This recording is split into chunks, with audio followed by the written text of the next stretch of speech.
प्रेम प्रणाम जी। सभी सुंदर साजी के चरणों में प्रणाम जी। आप सबके धाम हृदय में विराजमान प्रियतम अक्षरातीत के चरण कमल में कोटि कोटि नमन। तो प्यारे सुंदर साजी, आइए आगे बढ़ते हैं हम अपने बीतक सेशन की तरफ। हर बार की तरह इस शुक्रवार और शनिवार बीतक रहेगी। तो अभी आज हम शुरुआत करते हैं बहुत प्यारी अपनी सुंदर साज से, रूबी जी के द्वारा सतगुरु वंदना। और जस्ट संक्षेप में थोड़ा सा पिछले शनिवार का रिकैप। तो रूबी प्रणाम जी, आप ले सकते हैं। प्रणाम जी सुंदर साथी। प्रेम प्रणाम। बंदो सतगुरु चरण तो करूं सुप्रीम प्रणाम। अशुभ हरन मंगल करन धनी श्रीदेव चंद्र जीना। श्री प्राणनाथ निज मूलपति श्री मेहराज सुना। तेज कुंवर श्यामा जुगल को पल पल करूं प्रणाम। पिया जी को पल पल करूं प्रणाम। प्रणाम जी सुंदर साजी। पिछले प्रसंग में हमने किया था श्री मीरा जी के जो बड़े भाई हैं गोल्डन ठाकुर, उनका धामगमन हो जाता है। और उनके धामगमन के पश्चात मीरा जी का मन बिल्कुल भी यहाँ नहीं लगता है माया में। उन्हें बस परम धाम देखना है, ऐसे उनके मन में इच्छा रहती है। तो इसके लिए वो अपने शरीर पे कसनी करना शुरू कर देते हैं। जैसे कि वो कुछ भी खाने पीने की जो चीजें होती हैं उसमें कमी करना शुरू कर देते हैं। उनके कोई दोस्त बाजार में मिलते हैं तो वो उससे भी मुंह फेर लेते हैं कि ये मुझे माया की तरफ ले जाएंगे। और वो हमेशा देवचंद जी से एक ही बात पूछने जाते हैं कि मेरे अवगुण निकाल दीजिए। तो देवचंद जी उन्हें मना करते हैं कि आपके अंदर कोई भी अवगुण नहीं है, आपके अंदर तो परम धाम की आत्मा है। पर फिर भी मेहराज जी बार बार उनसे यही अर्जी करते हैं, क्योंकि वो परम धाम देखना चाहते हैं, राज्य के दर्शन करना चाहते हैं। उनके मन की ये तड़प पूरी नहीं हो रही होती है।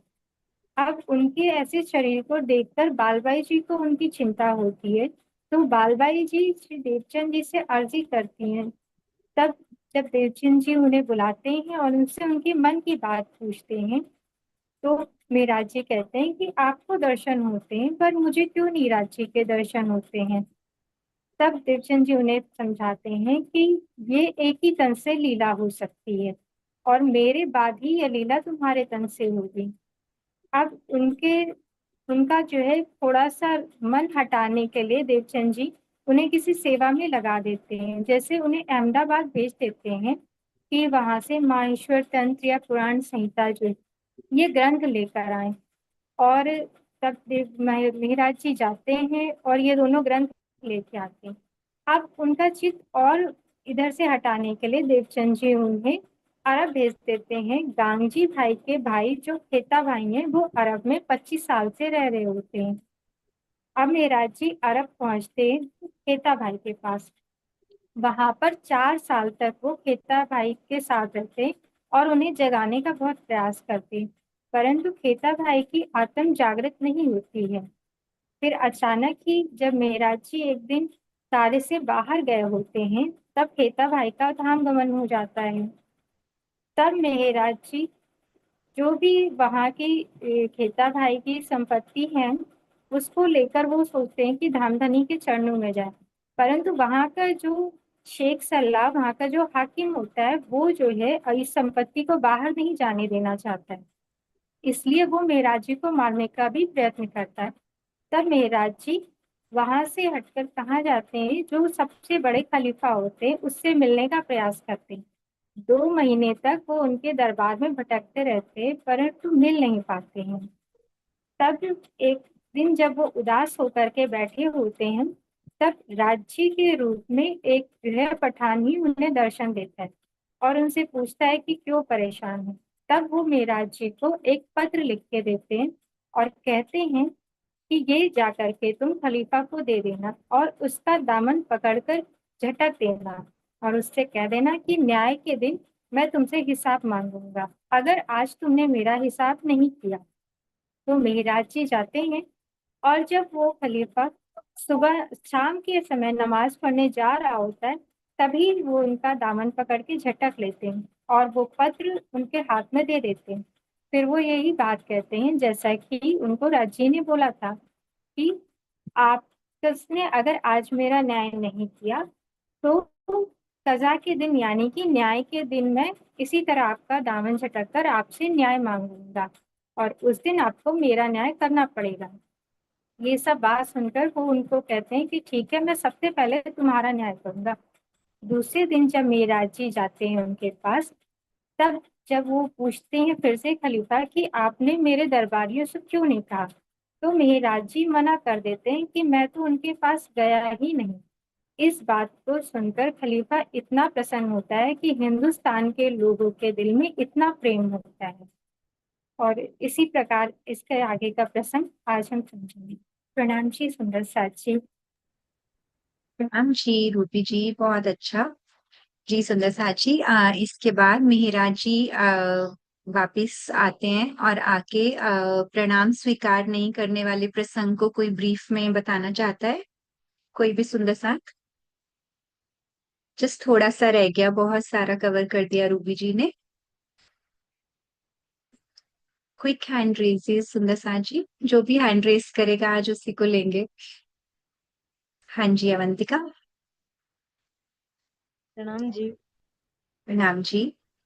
इसके बाद मेहराज जी वहां से वापस आते हैं और वो धन भी मेरे ख्याल से जब्त हो जाता है, जो बचा हुआ धन होता है नष्ट हो जाता है। और अ, उसके बाद बालबाई के फोर्स की वजह से वो उनके ऑफ कोर्स सदगुरु से कुछ छुपा तो नहीं है, पर बालबाई के वो कहती है कि अगर आप प्रणाम स्वीकार करेंगे तो मैं कुएं में छलांग लगा दूंगी, ऐसा करके। तो सदगुरु धनीश देवचंद्र जी उनका महाराज जी का प्रणाम स्वीकार नहीं करते हैं और वहां से उनको वर्षों का विरह मतलब वो देते हैं। उसके बाद उनकी भाभी जी भी बोलती हैं कि जिनके लिए तुमने अपने भाई पे लाठी उठाई वो आज तुमको मतलब बुलाते भी नहीं है और आपका सानिध्य भी नहीं है। तो फिर वो वहां से भी चले जाते हैं और अहमदाबाद में एक नौकरी करने लगते हैं।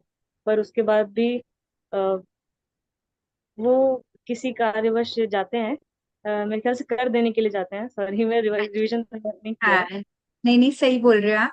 उनको टैक्स देने के लिए वो अहमदाबाद जाते हैं और फिर वहां पर जब मुस्लिम्स को टैक्स टैक्स देना पड़ता है तो उनके हृदय में यही आती है भावना कि यहाँ मैं झुक झुक के उनके टैक्स दे रहा हूँ, तो इससे बेटर यही है कि मैं अपने सदगुरु धनी देवचंद्र जी के पास वापस चला जाऊं। तो वो वहां से अपना इस्तीफा दे देते हैं और वापिस आते हैं। तो इसके आगे का प्रसंग हम आज समझेंगे श्री प्राणनाथ ज्ञानपीठ से हमारे साथ दीप्ति जी हैं, उनके द्वारा। प्रणाम जी। प्रणाम जी। अब सबसे पहले तो अभी तक जो कुछ भी पढ़ा है, इसमें किसी को भी किसी भी प्रकार का संशय है? अगर आपको संशय नहीं है तो फिर मैं कुछ पूछूं? सबको क्लियर है? चलो, अच्छी बात है। क्योंकि मैंने जब पहली बार बीतक सुनी थी तो मुझे बहुत सारे क्वेश्चंस दिल में आते थे और मैं परेशान कर देती थी सुंदर साथ को जवाब के लिए, है ना? तो आप लोग या तो बहुत ज्यादा स्मार्ट हो कि आपको सब प्रेम से समझ में आ रहा है, या फिर आप उसका मंथन नहीं कर रहे हैं, है ना? दो में से एक चीज होगी। तो अगर तो मंथन नहीं कर रहे हैं तो देखो, कोई भी चीज ना, मैंने आपको पहले भी बताया हुआ है कि जब तक आप उसका चिंतन नहीं करोगे ना, तब तक सिर्फ रट्टा लगाया हुआ हो जाएगा चीज, है ना? और मैं नहीं चाहती कि हमारे बच्चे रट्टा लगाने वाले बने, क्योंकि आप लोग तो निजानंद की नींव हो, आने वाले जागनी लीला की नींव हो, है ना? हम उसी जागनी लीला की बीतक चौथे पांचवें दिन की सुन रहे हैं कि कैसे श्री जी और देवचंद्र जी 16 साल की उम्र में और 12 साल की उम्र में अपनी जागनी की लीला को यात्रा को शुरू करते हैं, और कितनी ब्यूटीफुली वो राज्य के पास पहुंचते हैं। बहुत ज्यादा कष्ट आते हैं, लेकिन कैसे वो राज्य पे विश्वास करके बस चलते जा रहे हैं निरंतर, और अपनी मंजिल को, अपने लक्ष्य को पाते हैं। और यहाँ तक कि श्यामा जी को तो कुछ भी नहीं पता है कि राज्य कौन है, वाणी भी नहीं उठी उतरी है, परम धाम है नहीं, मैं ब्रह्मात्मा हूं नहीं, कुछ नहीं पता है। बस उनके अंदर ये क्यूरियोसिटी है, जिज्ञासा है कि मैं कौन, कहाँ थे आया, कहाँ है मेरा भरता, कि मुझे आत्मा का प्रियतम ढूंढना है कि कहाँ से आया और क्या। बस उसके चलते वो चली जा रही है, और इतनी हृदय से वो उस जिज्ञासा की, उस प्रश्न के जवाब के लिए बढ़ रही है कि कहते हैं ना कि जब गंगा निकलती है हिमालय से, तो फिर वो सागर में मिलके गंगा सागर जब तक नहीं बन जाती है तब तक वो निरंतर बहती रहती है। उसी प्रकार से हमारी श्यामा जी का भी जीवन है, जो हमने सदगुरु धनीश्री देवचंद्र जी की बीतक में अब तक सुना, और मिहिराज जी को भी ऐसे ही तपाया जा रहा है। तो आप सबसे मैं एक ही बात कहना चाहूंगी कि मुझे पता है कि आपको पढ़ाई भी करनी होती है, जॉब भी होती है, बहुत कुछ होता है, बट आई एम श्योर कि अगर आप निकालना चाहो तो जहां चाह वहां राह, इसका मंथन जरूर करिए। अगर आप बीतक से नहीं कर सकते हैं तो दोपहर के सूरज से करिएगा। उसमें कुछ कुछ इंसिडेंट बताए, क्योंकि मन में ये प्रश्न होना चाहिए कि बीतक जो है ये कोई छोटे मोटे व्यक्ति की नहीं है, उस अक्षरातीत की अपनी अंगनाओं को, अपनी आत्माओं को, अपनी लाडलियों को अपने जैसा बना लेने की पूरी यात्रा है। तो वो कैसी होगी जो आज दिन तक इस संसार में ना कभी हुई, ना कभी होगी। और इस बीतक के जो डायरेक्टर है, मैंने पहले भी बोला था कि हमारे राज्य अक्षरातीत है, तो वो कैसी बेस्ट मूवी होगी। और उसको हमें 4,000 के लगभग चौपाइयों में जब बताया गया है, तो क्या कुछ निचोड़ उसमें डाला हुआ होगा। तो इसका मंथन करना बहुत जरूरी है। अब जितना जितना उसमें डूबेंगे ना, आपको और ज्यादा आनंद आता जाएगा। और जैसे हमने जहाँ पे बीतक छोड़ी थी कि अब मिहिराज जी ने भी ये सोचा, क्योंकि देखो सोच चल रही है ना, मन में उनके वो सवाल चल रहा है कि क्यों मैं इन सब के सामने झुक रहा हूँ, बादशाह की नौकरी कर रहा हूँ, यहाँ पे इतने सालों से रह रहा हूँ, इनके चरणों में झुक रहा हूँ, और झुकने के बाद भी मुझे क्या हो रहा है, पैसे देना है, कर चुकाना, मतलब पैसे देने के लिए गए हैं वो राजा के तरफ से मंत्री बन के, और पैसे देने के लिए भी 8 महीने तक उनको अहमदाबाद में रहना पड़ता है मुगलों को पैसे देने के लिए। मतलब उस समय मुगल का शासन था, अगर हिंदू राजा को राज्य करना है तो उसके बदले में उनको टैक्स देना पड़ता था। वो टैक्स देने के लिए उनको अहमदाबाद, जो वहां का सेंटर होगा उस समय का, तो वहां पे जाना पड़ता था। जबकि कहाँ पे मिहिराज जी हैं अभी, जामनगर में, या धरोल, धरोल उसी के पास में है।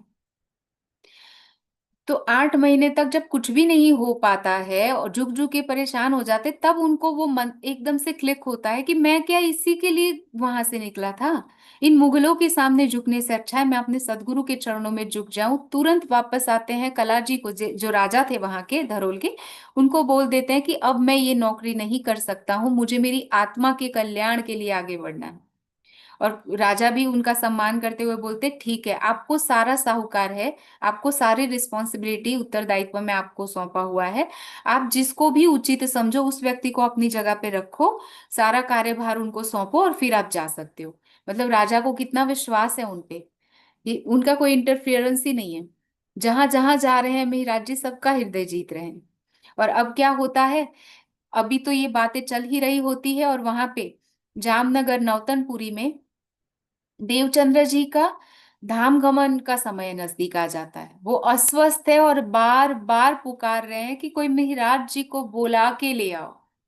और सबसे पहले बालबाई आती हैं, तो मिहिराज जी को बोलती हैं कि मिहिराज जी आप जल्दी से आ जाइए, सदगुरु महाराज आपको याद कर रहे हैं। तो मिहिराज जी बोलते हैं कि ठीक है, मैं ये किसी व्यक्ति को मैं ढूंढता हूँ, उसको सौंप के आ जाता हूँ।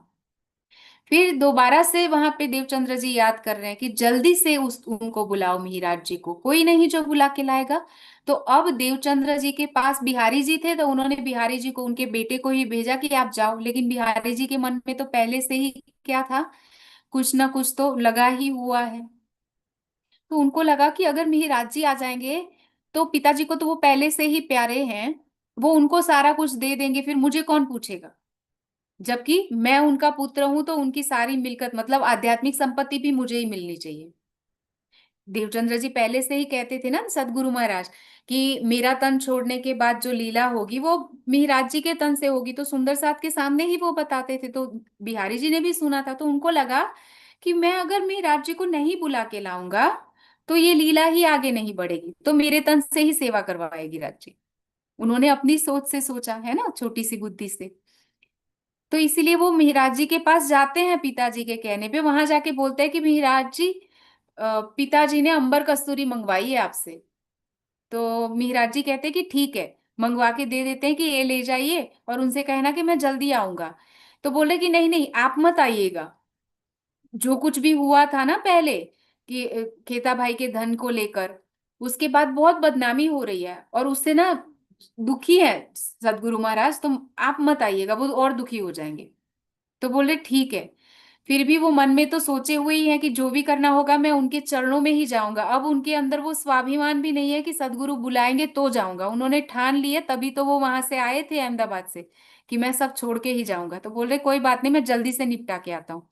अब वहां पे देवचंद्र जी का क्योंकि अंतिम समय नजदीक आ रहा है, वो बार बार उनको याद कर रहे हैं क्योंकि उनके तन में बैठना है। दोबारा से कहते हैं बिहारी जी को कि आप सिर्फ ये लेकर आ गए, मिहिराज कहाँ है।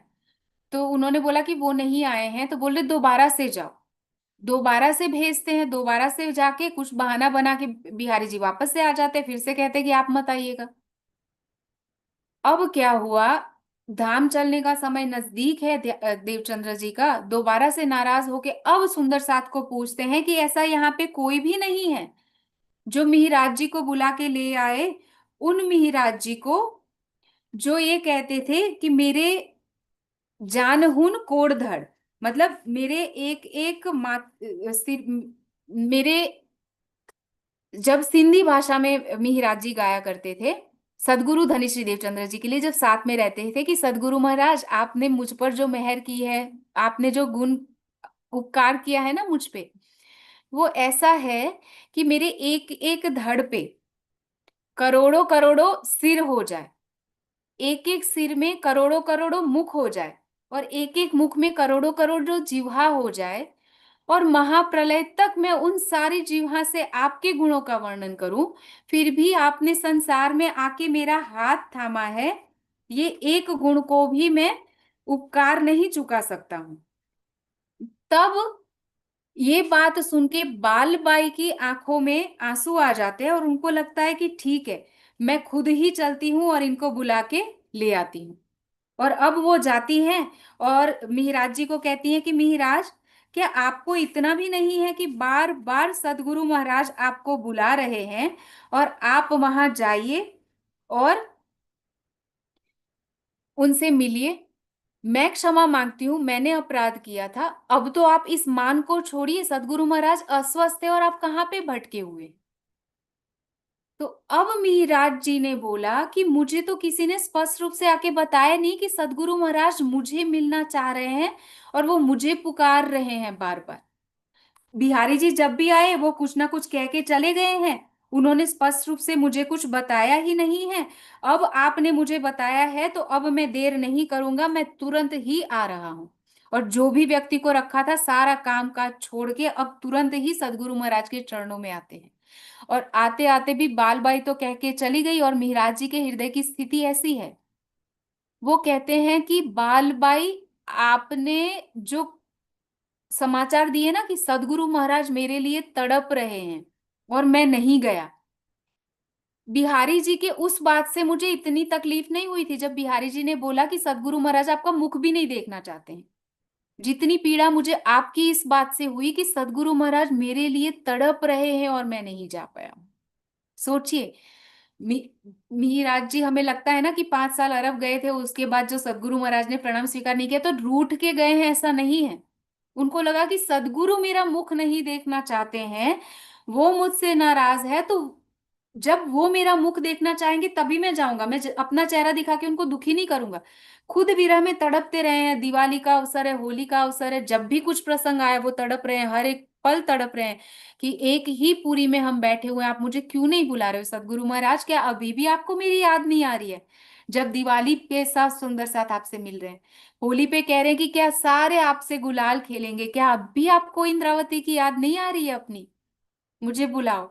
और फिर जब धरोल जाते हैं तब भी वो विरह में तड़प ही रहे हैं, और अब 9 साल का विरह है और अब उनको पता चल रहा है कि सदगुरु महाराज तो उनके लिए तड़प रहे हैं और वो नहीं जा पाए हैं।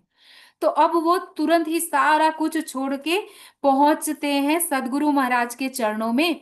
और सदगुरु महाराज तो अस्वस्थ है, 70 साल के आसपास उनकी उम्र हो चली है और बीमार भी है। तो पूछते हैं जाके श्री जी के श्री जी जो है मिहिराज जी, वो प्रणाम करते हैं सदगुरु महाराज के चरणों में। तो वो कहते हैं कि कौन आया है? तो बड़े प्यार से वो कहते हैं कि कह्या श्री मिहिराज की आत्म। मैं कौन हूँ? मिहिराज जी तन का नाम है और इंद्रावती आत्म है, और बड़े प्यार से वो क्या जवाब देते हैं, मैं मिहिराज की आत्म। मतलब मिहिराज की आत्म मतलब, मिहिराज जी वो बार बार कहते थे ना तुम तो निर्मल आत्म परम धाम की हो, तो वो पहचान भी ऐसे देते हैं कि मैं मिहिराज के तन में आपकी आत्मा हूं जो आपसे मिलने के लिए आई हूँ। और अब सोचिए, सदगुरु महाराज तो उनसे नाराज ही नहीं थे, धनीश्री देवचंद्र जी के अंदर तो राज जी बैठे हुए हैं ना, श्यामा जी बैठी हुई है, वो उनको तो पता है कि मिहिराज जी दोष है, बाल बाई के दबाव में उन्होंने प्रणाम स्वीकार नहीं किया था, और उनको लगा कि मिहिराज तो मेरे ही है, वो आ जाएंगे, लेकिन वो आए नहीं। और सदगुरु महाराज को लगा ये मुझसे नाराज है, इनको लगा वो उनसे नाराज है, और मिलन ही नहीं हो पाया। और 9 साल के बाद अब जब मिहिराज जी उनके सामने हैं, तो सोचिए वो राजी कैसा प्यार करेंगे उस हृदय को। और अब बहुत प्रेम से उनको बोलते हैं कि नाम सुनत श्री महराज को बड़ो जो पायो सुख, बहुत सुख मतलब आनंद मिल रहा है कि अब वो आ गई हैं जिनके हृदय में मुझे विराजमान होना है। और उनके मन में एक ही इस बात की पीड़ा थी कि वो नाराज है मुझसे, है ना। अब क्या हुआ, दई दिलासा नरमी से मुक्ते कहे सुकन।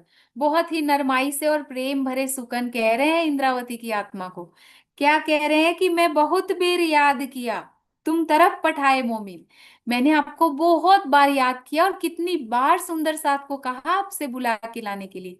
मैंने आपके वो सिंधी में भजनों को भी याद किया और सुंदर साथ को बुलाया कि कोई तो बुला के ले आए उसकी आत्मा को, इंद्रावती की। और अब तुम आई हो तो तुम्हें देख के मुझे बहुत प्रसन्नता हो रही है।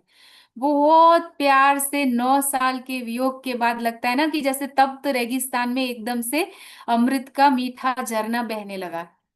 प्यार से मिलन होता है दोनों का। और अब सदगुरु महाराज उनको कहते हैं कि अब आपको लौकिक काम के लिए तो नहीं जाना है ना, सब कुछ सौंप के आ गए? तो मिहिराज जी कहते हैं कि मैं सब सौंप के आ गया, अब मुझे दोबारा से कहीं नहीं जाना है आपको छोड़ के। तो बैरे बोल रहे हैं कि ये तो आपने बहुत अच्छा किया, मैं ना ध्यान में नहीं बैठ सकता हूँ, तो हाँ इनको रोती देख मैं बार बार आपको इसलिए याद कर रहा था, जैसे मैंने आपको कहा था कि मेरे तन की लीला पूरी होने के बाद युगल स्वरूप आपके तन से लीला करेंगे, और अब मेरा शरीर छोड़ने का समय आया है, आपके तन में युगल स्वरूप विराजमान होंगे। और आप 9 साल से मुझसे नाराज है, रूठे हुए हैं, आपकी आत्मा रो रही है। अब देखो वो कह तो रहे कि इंद्रावती खड़ी कर उदन, लेकिन आत्मा तो रो ही नहीं सकती है, आत्मा तो सुख दुख से परे है, वो तो सिर्फ दृष्टा है कि देखती है वो सिर्फ। जीव को भी अगर देखे तो जीव भी अपनी चैतन्य अवस्था में दृष्टा है। जैसे आपने स्वामी जी की चर्चा सुनी होगी तो बंदा वैरागी का वो दृष्टांत देते हैं। वो जब आजादी की जब एक मुहिम चली थी, आजादी का एक जब जुलूस चला था, उसमें से एक थे बंदा वैरागी, जो थे तो सन्यासी, लेकिन सन्यास छोड़ के दोबारा से क्षत्रियता का पूरा, वो बहुत प्यारी उनकी कहानी, हम पूरी तो नहीं कवर करेंगे लेकिन आप जरूर उसको पढ़िएगा, नेट पे भी आपको मिल जाएगी कि कैसे वो एक राजा थे, कैसे एक हिरणी पे उन्होंने तीर चलाया और वो गर्भवती थी और वो मर गई, गलती से मर गई। और तब से उन्होंने वो सब छोड़ दिया और संन्यास ग्रहण कर लिया। और फिर वो कैसे उनके गुरु मिलते हैं और कैसे वो देश की रक्षा के लिए, धर्म की रक्षा के लिए फिर से तलवार उठाते हैं और मुगलों को चुनौती देते हैं। और जब वो पकड़े गए तो अब मुगलों ने उनको क्या सजा दी हुई है कि उनके एक एक अंग को जिंदा ही काटना था। और जो जल्लाद है वो एक एक अंग को काट रहा है उनके। और बंदा वैरागी मुस्कुरा रहे हैं, जल्लाद की आंखों में आंसू है उनकी पीड़ा देख के कि कैसे मैं इनको एक एक अंगों को काटूं। ऐसी सजा तो किसी को मैंने नहीं दी है। सोचो जल्लाद का हृदय कैसा कठोर होता है जो फांसी की सजा देता है, वो रो रहा है। और बंदा वैरागी जिनके अंगों को काटा जा रहा है वो मुस्कुरा रहे हैं। और पूछने पर दज्जा जब उनको पूछता है ना जल्लाद कि आपको बिल्कुल भी कष्ट नहीं हो रहा है, कैसे हो आप, किस मिट्टी से बने हो कि मुस्कुरा रहे हो, आपको काटना पड़ रहा है तो मुझे आपकी पीड़ा से पीड़ा हो रही है, और आप कैसे हो। तो उन्होंने बोला कि तू मेरे शरीर को काट रहा है, मुझे तो ना कोई काट सकता है, ना जला सकता है, ना कुछ बिगाड़ सकता है। कहने का तात्पर्य क्या है, वो खुद को शरीर से परे उस चेतना के रूप में देख रहे हैं, वो शरीर से पर हो गए हैं। और जिस जो शरीर से ही परे हो गया उसको किसी बात का कष्ट नहीं होगा। वो शरीर में रहते ही शरीर से परे विदेही अवस्था को प्राप्त हो चुके हैं। ये तो दुनिया के जीव है। और अब इंद्रावती की आत्मा के धाम हृदय में बोले कि इंद्रावती की आत्मा तो दुखी नहीं हो सकती, लेकिन वो जिस जीव पे बैठी है वो जीव मन और अंतःकरण और इंद्रियों के माध्यम से दुखी हो रहा था ना 9 साल से वियोग में।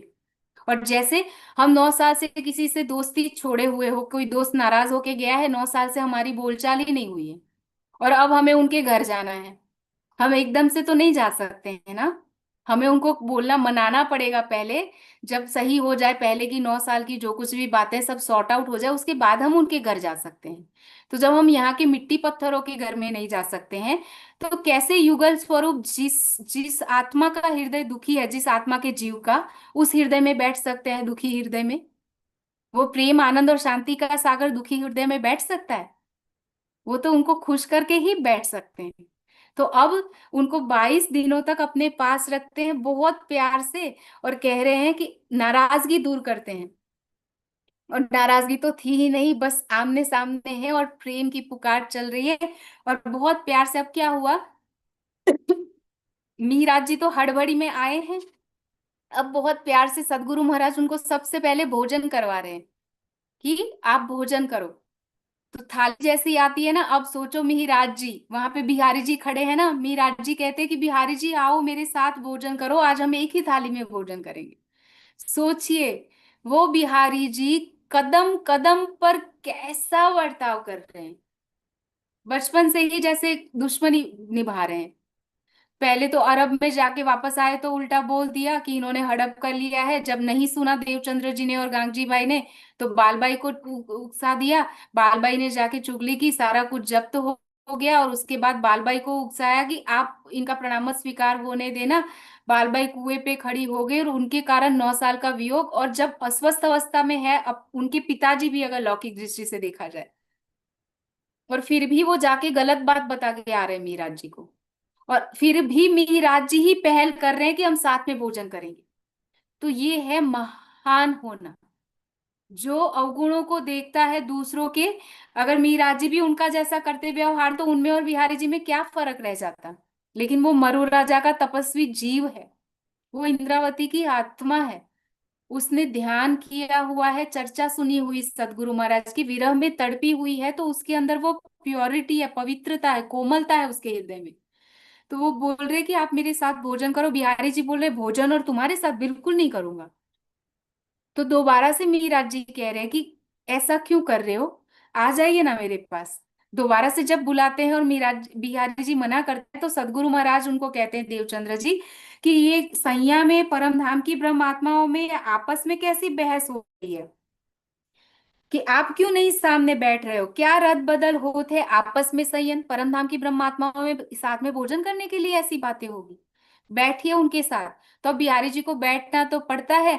इस बीतक में तो नहीं बताया, लेकिन लल्लू भट्ट की बीतक में आता है कि उन्होंने क्या कर लिया पता है, पिताजी ने बोला तो बैठ तो गए हैं, लेकिन जो भोजन परोसा गया था ना उसमें दो भाग कर देते हैं, इस तरफ का आपका और इस तरफ का मेरा, और ऐसे भोजन करते हैं। सोचो जब ये रील हमें परम धाम में दिखाई जाएगी, क्योंकि उनके अंदर भी तो रतनबाई की आत्मा है, बिहारी जी के अंदर। अब एक तरफ रतनबाई की आत्मा होगी, एक तरफ इंद्रावती सखी होगी, और राजी बताएंगे कि कैसा प्यार निभाया अपने परम धाम में जाके, काल माया में जाके। तो क्या कहेंगे, कैसे हंसी होगी रतनबाई जी की, कि थाली में भोजन भी नहीं करना है उनको एक साथ। जब इंद्रावती की आत्मा बार बार कह रही है, वहां पे जो एक दूसरे को बोल के आई थी ना, तू भूले तो मुझे जगा देना, मैं भूलूंगी तो तुझे जगाऊंगी, ये करके, और यहाँ पे आके साथ में भोजन भी नहीं कर पा रही है ना। और ऐसा नहीं कि इनकी हंसी होनी है, हमारी भी, हम भी तो सुंदर साथ से आपस में मनमुटाव रखते हैं, है ना। तो हमें भी इन बातों का ध्यान रखना है, हमें हमेशा समझ, इस खेल को परम धाम से देखना है कि ये रील चल रही है और इसके डायरेक्टर राजी हैं। तो हमेशा अपने ध्यान, फिर ना कोई तकलीफ नहीं होगी, हम हर एक चीज को बहुत आसानी से ले पाएंगे। कि राजी आपकी मर्जी, कोई बात नहीं, परीक्षा कर लो। अगर आप चाहते हो कि ये दोस्त रूठे, आप चाहते हो कि ये बंधन छूटे, तो आपकी मर्जी। मैंने अपनी तरफ से पूरा प्रयास किया, उसके बाद भी अगर मेरे जहाज डुबोने हैं तो आपकी मर्जी। हम कभी भी कोई प्रश्न नहीं खड़ा करेंगे, है ना। लेकिन हम, इसका मतलब ये नहीं कि हम पुरुषार्थ ना करें कि परीक्षा में फेल हो गए तो कोई बात नहीं, मेहनत तो करनी है।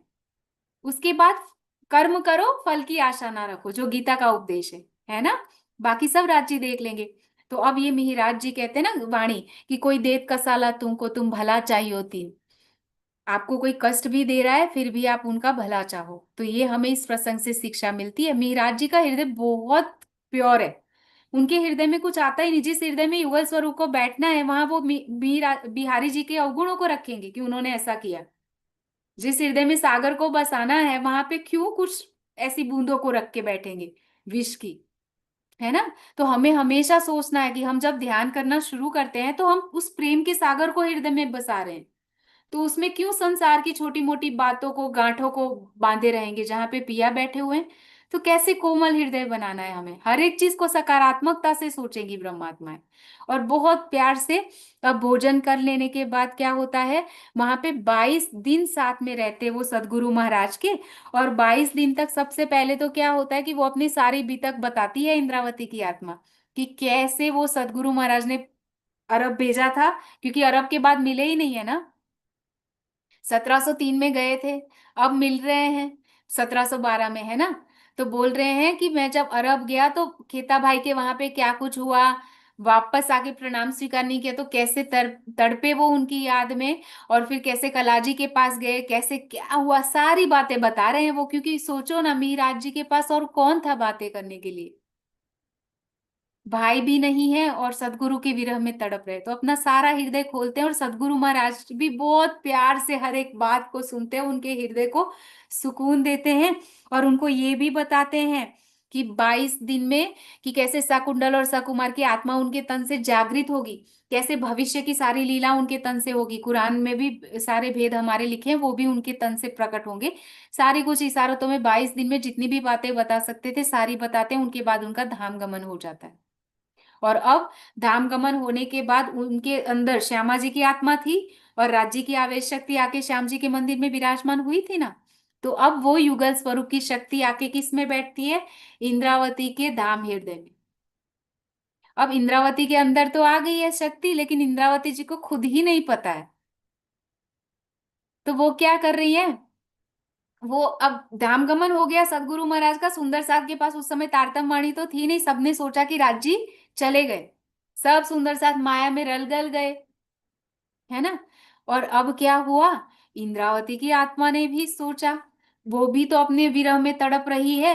और ना कोई बुला, क्योंकि सदगुरु महाराज का सोचो ना, 9 साल के वियोग के बाद एक सदगुरु महाराज थे और 22 दिन के बाद अलग हुए, तो वो भी तड़प रही है, ना सोच में कुछ है ना होश में कुछ है, वो विरह में ही है।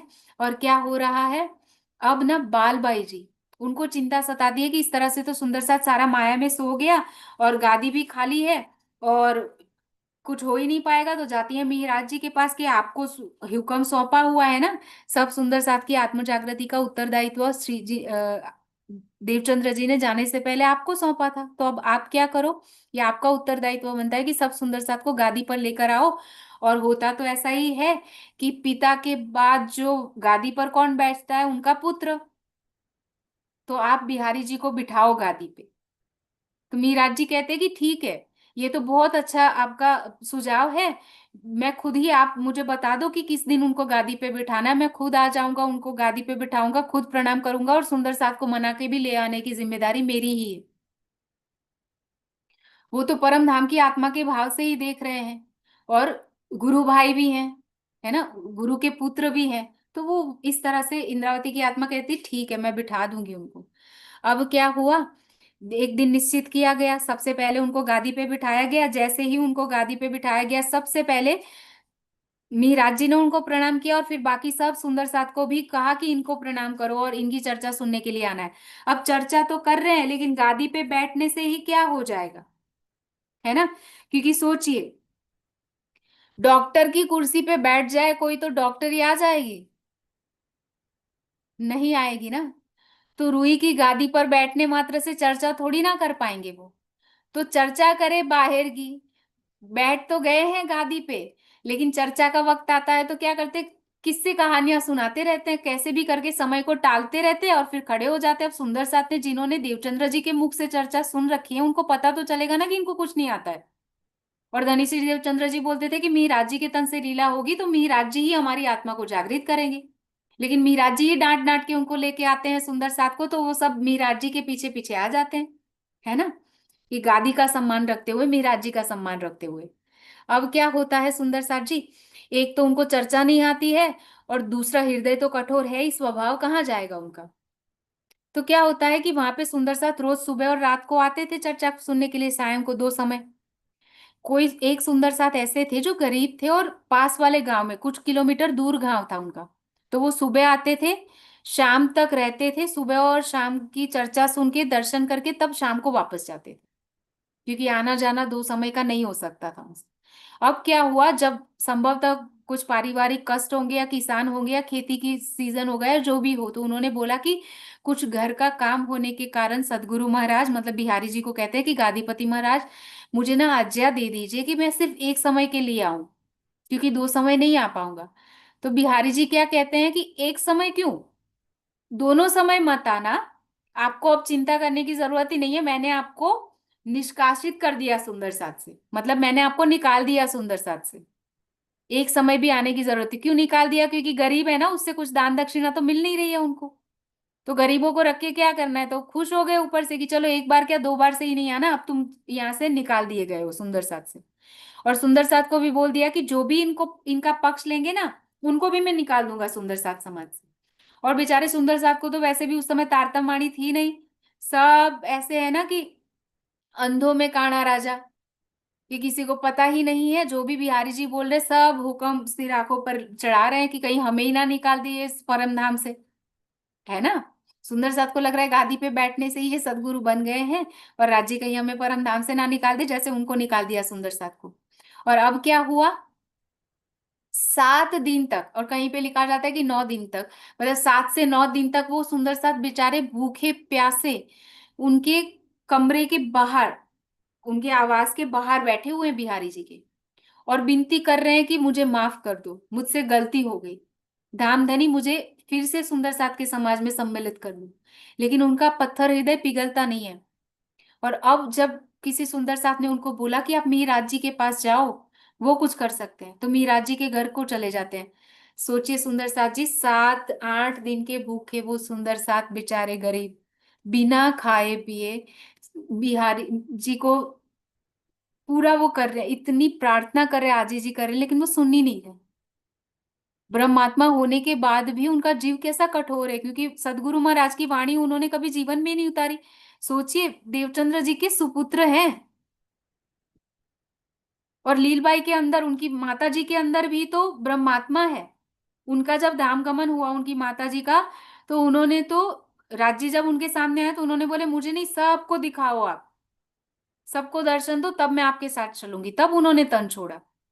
वो भी ब्रह्मात्मा थी, लेकिन उनका पुत्र ही देखो ब्रह्मात्मा होते हुए भी आचरण कैसा, क्योंकि जो ज्ञान सुन रहा है उसको जीवन में नहीं उतारा। तो इसीलिए मैंने आपको कहा था, और बार बार स्वामी जी भी कहते हैं कि जो भी ज्ञान हम सुनते हैं, आप वाणी के रूप में सुनो, बीतक के रूप में सुनो, चाहे कम सुनो, लेकिन उसको ज्यादा से ज्यादा जीवन में उतार, कि मैं इसमें से क्या सीख ले सकती हूँ, कैसे इसको जीवन में उतार सकता हूँ, तभी हमें उससे उसका लाभ मिल पाए। नहीं तो हम बिहारी जी की तरह ही रह जाएंगे, हमारे अंदर कोई फर्क नहीं होगा, है ना। तो अब क्या हुआ, जब उन्होंने सुंदर साथ को ऐसे किया, तो सुंदर साथ अब मिहिराज जी के घर गए हैं। वहां मिहिराज जी तो कहीं पे काम करने के लिए, वजीर का काम करने के लिए किसी काम से बाहर गए थे, और उनकी पत्नी फूलबाई जी घर पे थी। फूलबाई जी से इनकी हालत नहीं देखी गई, उन्होंने उनको भोजन करा दिया और उनकी प्राणों की रक्षा की, कि सबसे पहले तो इनको खिलाओ पिलाओ ताकि इनके प्राण बच जाए, नहीं तो ये मर जाएंगे बेचारे। और ये बात पहुंच गई बिहारी जी के पास, और वो गुस्सा हो गए। उन्होंने पहले ही कहा था कि जो भी इनका पक्ष लेंगे उनको भी समाज से निकाल दूंगा। तो अब उन्होंने क्या किया, मिराज जी के ही दुश्मन है वो तो, मिराज जी की पत्नी ने खिलाया, तो मिराज जी को बोलना कि अब शाम को आएंगे ना दर्शन करने के लिए, मना कर देना कि ना आए। और मिहिराज जी ने शाम को गए, बाहर रोक दिया गया, क्यों, तो बोल रहे कि फूलबाई आपकी पत्नी ने ऐसे ऐसे अपराध किया है। तो बोले उसने अपराध किया ना, तो मुझे क्यों सजा मिल रही है। मिहिराज जी कह रहे हैं कि मेरी पत्नी ने अपराध किया तो मुझे क्यों सजा मिल रही है। तो बिहारी जी ने कहा कि ठीक है, फिर या तो तू अपनी पत्नी को छोड़ या मुझे छोड़। ठीक है, सोचिए कैसा कठोर हृदय है उनका। और आपको क्या लगता है मिहिराज जी ने क्या किया होगा, वो निर्दोष पत्नी को छोड़ दिया होगा क्या,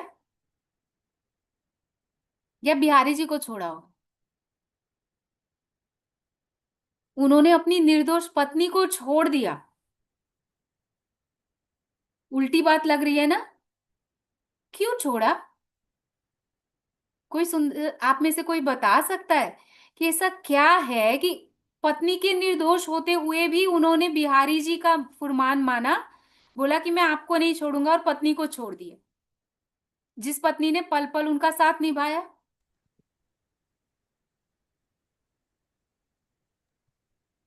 जी राधे जी बोलिए, प्रणाम जी। नाम जी, मुझे एग्जैक्ट तो नहीं पता, पर जहाँ तक आइडिया है कि अ, उनकी कुछ इच्छा थी बायजूराज महारानी की या शायद महाराज जी की, कि उन्हें दोबारा जन्म मिले और वे उन्हीं के साथ पूजा पाठ में लगे, मतलब राज्य की सेवा में। तो वो तो इस जन्म में भी कर सकती थी। एग्जैक्ट तो नहीं पता मुझे, बस इतना ही मालूम था। जी प्रणाम सुंदरता जी। अ, मेहराज जी को देवचंद जी ने जागने की सेवा सौंपी थी, और वो सुंदर साथ जी का साथ नहीं छोड़ सकते थे। यहाँ पर बिहारी जी ने उनको एक ही चीज बोली थी, या तो अपनी पत्नी को चुन लो या सुंदर साथ जी को। तो वो सुंदर साथ को नहीं छोड़ सकते थे किसी भी हद की कीमत पे, और बिहारी जी उनकी पत्नी को स्वीकार नहीं कर सकते थे, इसलिए उन्हें जो है अपनी पत्नी को छोड़ना पड़ा। फूलबाई जी भी तो सुंदर साथ हैं। हाँ, पर उनको वो फूलबाई जी ने जो भोजन खिला दिया था, तो उन्होंने फूलबाई जी को भी सुंदर साथ से निष्कासित कर दिया था। और ये बोला था कि अगर बिहारी जी ने बोला था कि अगर मिहिर राज जी फूलबाई का त्याग नहीं करते तो मिहिर राज जी को भी सुंदर साथ से निष्कासित कर देंगे। बहुत अच्छे। सुनो, अब क्या है, एक तरफ तो एक फूलबाई की आत्मा है ना, और एक तरफ बिहारी जी के साथ जुड़े हुए सारे सुंदर सास है, 313 ब्रह्म आत्माएं, और जिसका उत्तरदायित्व उनको सौंपा गया है ना। कैसे छोड़ दे सकते हैं वो उनको, एक आत्मा को छोड़ना सही है या 313 को। बिहारी जी ने तो जैसे, अगर मिहिराज जी साथ छोड़ देते सुंदर साथ का, तो कौन उनका उद्धार करता। मिहिराज जी क्या करते थे कि जैसे बिहारी जी चर्चा करते थे ना, सुंदर साथ को समझ में नहीं आता था, तो एकांत में बैठ के चर्चा करते थे सुंदर साथ के पास बैठ के, बहुत प्यार से। क्योंकि 1712 से लेकर 1715 तक, मतलब अगले 3 साल तक कीर्तन उतरते रहे हैं। मिहिराज जी की छाप से वाणी में जहां जहां कीर्तन है ना, वो सारे सदगुरु महाराज के धाम गमन के बाद उतरे हैं। लेकिन इंद्रावती की आत्मा को पता नहीं कि युगल स्वरूप उनके अंदर विराजमान है, अभी वो पूर्ण रूप से जागृत नहीं हुई है। तो इसीलिए जो कीर्तन उतरे उसमें मिहिराज जी की छाप है, और वो सुंदर साथ को समझाते हुए उतरे थे। और उसके बाद क्या करते थे वो, उन्होंने वजीर का कार्यभार भी संभाल लिया था कि सुंदर साथ की कुछ आर्थिक सेवा हो जाएगी, गादी को चलाने के लिए पैसे तो चाहिए होंगे ना, तो इसलिए वो वजीर का काम भी करते थे। अब क्या हुआ कि सुबह प्रणाम करने आते हैं बिहारी जी को, फिर सुंदर साथ को चर्चा, उनकी चर्चा पहले सुनते हैं बिहारी जी की सुंदर साथ के साथ में, फिर एकांत में ले जाके सुंदर साथ को चर्चा सुनाते हैं, चर्चा की अर्चा करते हैं, खंडनी करके उनको खड़ा करते हैं कि जाना ही है बिहारी जी के पास।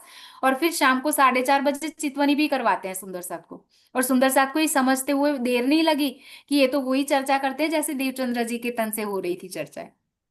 और सदगुरु महाराज कहा करते थे ना कि मेरी बैठक इनके तन में होगी, तो बिल्कुल इनके तन में बैठे हुए, चाहे बिहारी जी वहां पे। तो सुंदर साथ क्यों जाते थे बिहारी जी के पास? क्योंकि मिहिराज जी के पीछे पीछे कि हमारे धाम धनी इस तन में बैठे हुए हैं और ये बोल रहे हैं कि जाओ वहां पे, तो जाना है। और जब जाके मिहिराज जी ही प्रणाम करेंगे तो सुंदर साथ कैसे नहीं करेंगे, तो वो भी प्रणाम करते थे झुक के और चर्चा सुनते थे, है ना। अब क्या होता, क्योंकि वो गादी को महत्व दे रहे, उस समय वाणी अवतरित हुई नहीं थी, तो ये सब करना हमारी सीख के लिए था, शिक्षा के लिए, कि गादी पे बैठने मात्र से कुछ नहीं हो जाता है ना। चाहे ब्रह्मात्मा हो, सदगुरु के ही पुत्र हो, फिर भी आत्मा जागृत नहीं हो सकती जब तक वो आचरण में ना आए, है ना। तो अब क्या हुआ, मिहिराज जी ने सोचा कि अगर ऐसा होगा तो सुंदर साथ तो बेचारे अनाथ हो जाएंगे, कौन असहाय हो जाएंगे, फिर से माया में रल गल जाएंगे। तो इसीलिए वो बोलते हैं कि मैंने पत्नी को छोड़ा। और फूलबाई का क्या रिएक्शन होगा?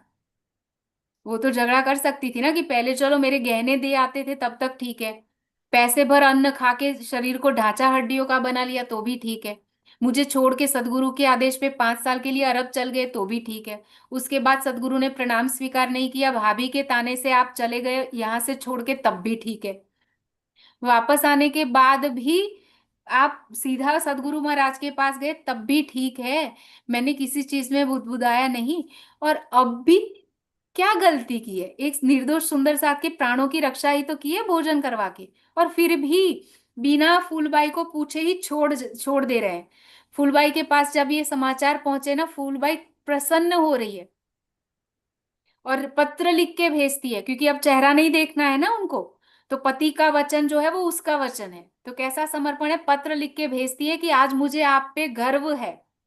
मुझे लगता था, ये इस बात का डर हमेशा रहता था कि कहीं मेरे मुंह में आकर आप सुंदर साथ की सेवा में ना पीछे पड़ जाओ, लेकिन आज मुझे गर्व है आपके पत्नी होने पर कि आपने सदगुरु का वचन पूरी निष्ठा से निभाया है, और इसके पीछे मुझे छोड़ने में भी आपने बिल्कुल भी विचार नहीं किया है, मुझे अपनेपन से आपने छोड़ा है, मुझ पे इतना विश्वास किया कि मेरे मुझे मतलब अगर मैं छोड़ भी देता हूँ फुलबाई को तो भी वो समझ जाएगी और मैं इस विश्वास पे खरी उतरूंगी, लेकिन मैं भी आपकी ही अर्धांगिनी हूँ, आपके बिना मैं जिंदा नहीं रहूंगी। उस दिन से वो भूखी प्यासी छोड़ देती है खाना और जल, और कुछ महीनों में अपना शरीर छोड़ देती है। बिना जल और पानी के कितना समय रह सकते हैं?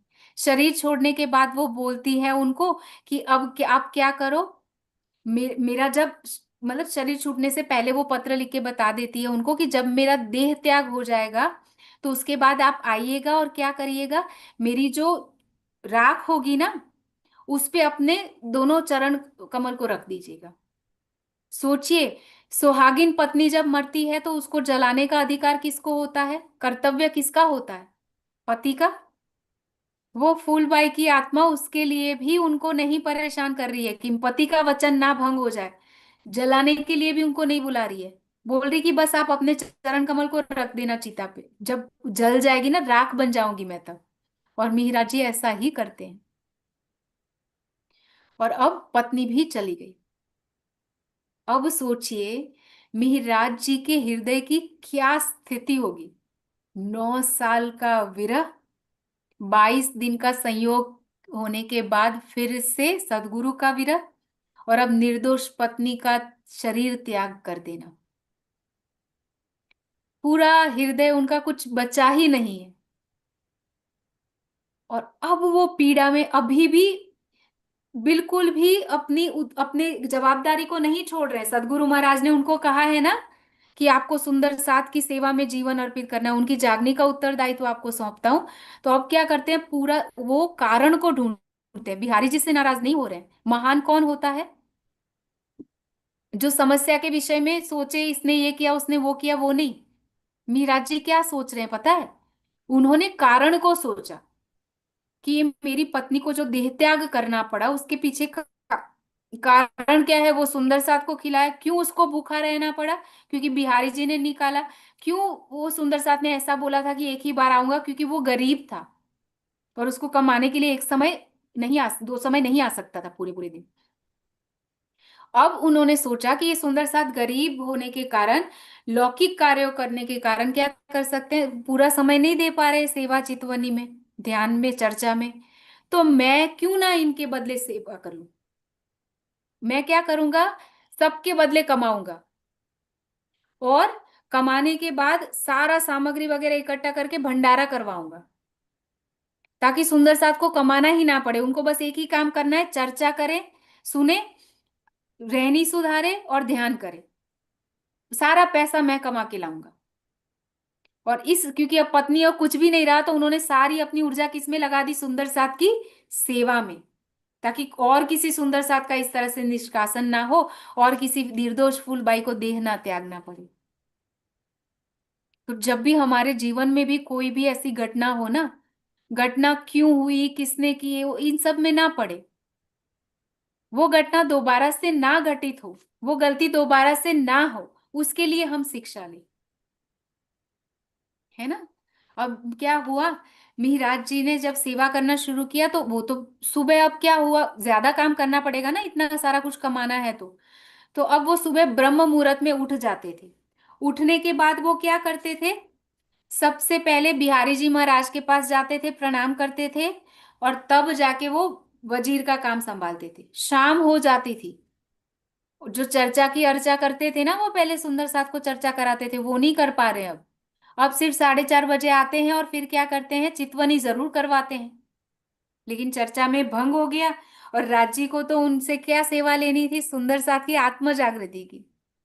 और मिहिराज जी ने जो रास्ता अपनाया है वो सेवा का है ना, क्योंकि चर्चा कौन सुनाएगा, सेवा तो वो कर लेंगे, लेकिन चर्चा बिहारी जी की सुन रहे हैं, कैसे पता चलेगा, कैसे आत्मा जागृत होगी, परम धाम का ज्ञान ही नहीं आता उनको कुछ। तो इसीलिए अब क्या हुआ, हृदय में बैठे युगल स्वरूप ने कारज कारण किया। अब क्या हुआ, बिहारी जी जैसे पैसे लेकर आते थे ना, उन्होंने एक सुंदर साथ को रख लिया कि तुम क्या करना, सारी सीधा सामग्री इकट्ठा करने लगो, भंडारा करवाना है ना। तो गेहूं खांड, जितना कुछ घी खांड, जो कुछ भी चीजों की आवश्यकता है, अनाज की, अच्छे अच्छे कपड़े, सुंदर साथ जब आएंगे तो कपड़ों की भी तो आवश्यकता पड़ेगी उनके पहनने ओढ़ने के लिए। तो वस्त्र आभूषण सब लाने लगे, और उनको ये भी बोल दिया कि बिहारी जी तो गादीपति महाराज ही, जैसे राज्य की सेवा करोगे बिल्कुल वैसे ही अच्छे से अच्छे वस्त्र उनके लिए लेकर आना, और अच्छे से अच्छी सामग्री, उनको खुश रखना है, आभूषण भी पहनाओ, वस्त्र भी पहनाओ, सब कुछ करो उनका, ताकि उनका मन प्रसन्न रहे, वो किसी सुंदर साथ को दुखी ना करे, है ना। अब क्या हुआ, सुंदर साथ को रखा हुआ था, उसको बोला कि तू पैसों की बिल्कुल भी चिंता मत करना, तू हृदय खोल के बस सेवा कर। तो वो सुंदर साथ को लगा कि मुझे तो मतलब खजाना मिल गया, एक तो सुंदर साथ की सेवा करनी है और एक तो खुले हृदय से करनी है, पैसे की भी चिंता नहीं करनी है। तो वो सारी सामग्री इकट्ठा करने लगा। और जब बिहारी जी के पास से बात पहुंची, तो बालबाई और नागजी बाई ने उनको जाके बोला कि बिहारी जी, आपको पता है कि आपके पीठ पीछे क्या हो रहा है, एक तो आपको चर्चा नहीं आती है, कोई प्रश्न आपको पूछ ले तो आपको जवाब नहीं आता है, मीराज जी को कोई प्रश्न पूछे तो वो 10 जवाब देते हैं, और चर्चा में तो आपका कुछ आता ही नहीं था, और अब अगर इन्होंने इस तरह का उत्सव कर लिया तो सेवा में भी वो आगे बढ़ जाएंगे, तो गादी को कौन पूछेगा आपकी। तो अब बिहारी जी ने क्या किया, वहां के वजीर को जाके चुगली कर दी कि मीराज जी जो है वो खजाने का धन लूट लूट के अपना घर भर रहे हैं। और कहते हैं ना, वजीर और राजा ये सब तो कच्चे कान के ही होते हैं। कच्चे कान के मतलब सुनते ही मान लेते हैं, सोचते नहीं है दिमाग में कि सच में ऐसा हो सकता है, जो वजीर के बेटे हैं, जो इतना कुछ, जिनके घर पे सब कुछ है, वो चोरी करेंगे। लेकिन सोचने वाला तो कोई विरला ही होता है, और राजा बादशाह तो मद में होते हैं, उनको कुछ समझ में ही नहीं आता है। और कहते हैं ना कि हमें 2 कान क्यों दिए गए हैं और एक मुख दिया गया है ना। 2 गुना मतलब 2 कान है और एक मुख है, मतलब जितना बोलोगे उससे डबल सुनो, या ये कहा जाएगा कि डबल सुनो और उससे आधा ही बोलो, है ना। और एक तो ये कहा जाता है कि एक कान से, 2 कान के बीच में जुबा है ना, क्यों, क्योंकि एक तरफ है पक्ष, एक तरफ है विपक्ष, दोनों की पक्ष विपक्ष दोनों की बातें सुननी चाहिए, तब जाके दिमाग से सोच के मुख से कुछ वचन कहने चाहिए। क्योंकि एक बार जो शब्द निकल जाते हैं वो दोबारा से वापस नहीं जाते हैं। तो बहुत ही संभाल के वचन बोलने चाहिए, सोच समझ के। लेकिन ये राजा का वजीर जो है वो कच्चे कान का था, उसने क्या किया, और होना ही था क्योंकि राजी ने हृदय में लिया था, मीराज जी से तो और सेवा करवानी थी और वो कहीं और लगे हुए थे, है ना। तो अब उन्होंने क्या किया, मिहिराज जी को उनके दोनों भाइयों के साथ, पहले तो उनके घर में जो सामग्री थी ना उसको जब्त कर ली। देखा कि हाँ यहाँ पे तो बहुत कुछ इकट्ठा हो रखा है, तो सच में पैसों कमा के इकट्ठा किया हुआ है या चोरी करके इकट्ठा किया वो नहीं जाना उन्होंने। ऐसे ही सारे जो भी सामग्री थी उसको राजकोष में डाल दिया, और मिहिराज जी को उनके दोनों भाइयों के साथ, श्यामल ठाकुर और उद्धव ठाकुर, क्योंकि गोवर्धन ठाकुर का तो धामगमन हो गया, और हरिवंश ठाकुर जो सबसे बड़े भाई है वो कपालिया में रहते हैं और कहीं पे रहते हैं। तो बाकी दो भाइयों के साथ इनको जो है कहाँ पे भेज दिया, नजरबंद कर दिया, मतलब अपने ही घर में किसी एक कमरे में रख दिया। यहाँ पे सुंदर बच्चों को ऐसे लगता है ना, कभी कभी सुंदर साथ को भी ऐसे लगता है कि उनको जेल में नहीं डाला है, नजरबंद कर दिया है। वाणी में चौपाई आती है कि क्या किया, तब वजीर ने लेके बैठाए अपने घर में ही रखा है। सामालई सरकार में हुआ जोरा इन ऊपर, और सारा जो सामान था उसको सारा सरकार में, गवर्नमेंट अपने उसमें राजकोष में दाखिल करवा लिया। और उसके बाद क्या हुआ कि कुतुब खान ने कहीं पे आक्रमण कर दिया, उसके कारण इन सब वहां के वजीर को और राजा को जाना पड़ा बचाव के लिए, उसके साथ संधि करने के लिए। अब वो चले गए और इनको नजरबंद कर दिया, अब कौन छुड़ाएगा, क्योंकि राज्य को समय चाहिए ना, डायरेक्टर हमारे राज्य हैं, बहुत कुछ करवाना है। और अब इंद्रावती की कसौटी पूरी हुई है, उस आत्मा को प्रेम देना है। अभी उसको पहचान नहीं है कि युगल स्वरूप हृदय में आ गए हैं। तभी तो वो वजीर का काम कर रही है बार बार, है ना। अब क्या हुआ सुंदर साथ जी, कि मिहिराज जी अब अकेले बैठे हुए हैं, सब कुछ छूटा, और अंतिम में उन्होंने सुंदर साथ की सेवा में अपना जीवन लक्ष्य बनाया अपने जीवन का, और अब सेवा भी छुड़वा दी।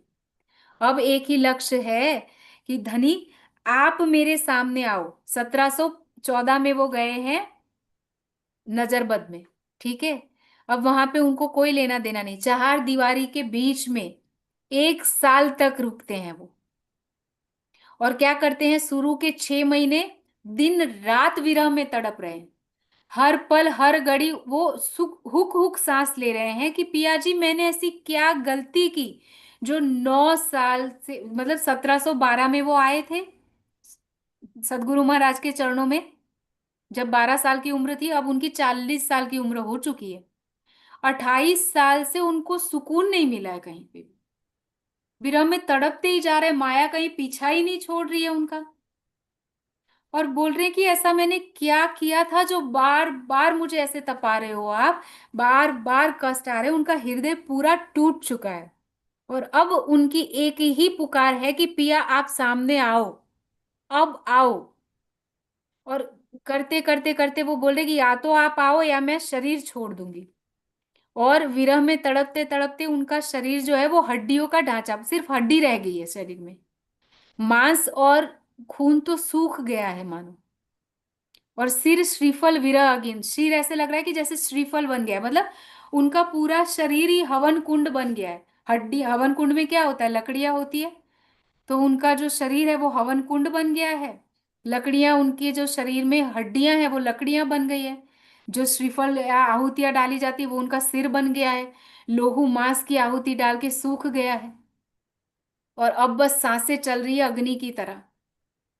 और जब ऐसी विरह में स्थिति हो जाती है, तो जब आह भी सूखी अंग में, 6 महीने ऐसे तड़प तड़प के अब उन्होंने प्राण भी छोड़ दिए, आह भी सूखी अंग में, श्वास भी छोड़ो संग, तब तुम पर्दा टाल के दियो मोहे अपनो अंग।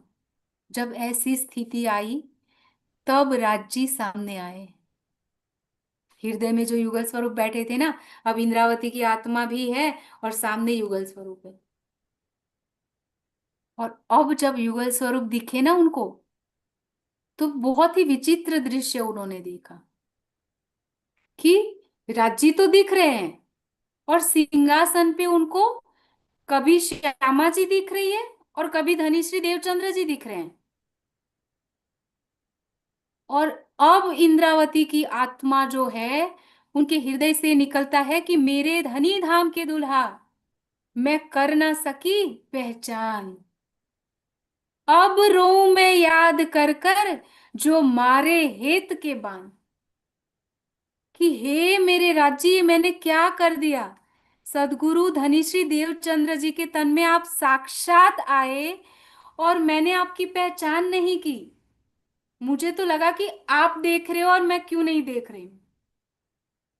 मैंने आपको सदगुरु तो माना, लेकिन साक्षात आप ही हो ये नहीं माना।